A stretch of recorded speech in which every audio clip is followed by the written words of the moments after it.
السلام علیکم ورحمۃ اللہ وبرکاتہ۔ اسے الائچی خرد کہتے ہیں۔ یہ چھوٹی الائچی ہوتی ہے، سبز الائچی بھی بولتے ہیں۔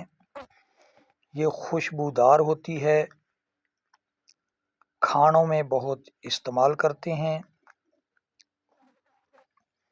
اس کا چھلکا اتار کر دانے پیس کر بھی استعمال ہوتے ہیں، دوائیوں میں بھی استعمال کرتے ہیں، خوشبو کے لیے بھی، سالن وغیرہ میں بھی ڈالتے ہیں کئی لوگ۔ مزاج گرم درجہ دوم اور خشک بھی درجہ دوم ہے، یعنی گرم اور خشک مزاج ہے۔ خوراک اس کی نصف ماشا سے 1 ماشا تک دی جا سکتی ہے، اور اس کا مصلح تباشیر ہے۔ یہ خاص طور پر ذہن میں رکھیں کہ مصلح ہر ایک چیز کا یاد ہونا چاہیے۔ کبھی کوئی بھی چیز اگر کسی مزاج کے موافق نہ آئے تو آپ اسے مصلح کے ساتھ کنٹرول کر سکیں، اور یہ ذہن کے لیے بہت مفید ہے، یعنی دماغ کو تیز کرتی ہے، ریا کو تعلیل کرتی ہے، دل اور معدہ کو تقویت دیتی ہے، منہ اور پسینہ کو خوشبودار بناتی ہے، پیس کر سونگھنا چھینکے لاتی ہے، درد سر میں جو ریح کی وجہ سے ہو بہت مفید ہے، مرگی کو کافی فائدہ دیتی ہے، اور متلی ابکائیاں قے کو بہت نافع ہے، معدہ کے درد اور ریا کو تسکین دیتی ہے، اس حال کو روکتی ہے۔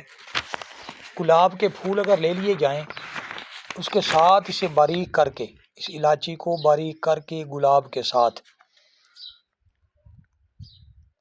آدھا چمچ سکنج بین شربت کے ساتھ اگر پلایا جائے تو درد جگر کے لیے یا جگر کے سدے کھولنے کے لیے بہت مفید ہے۔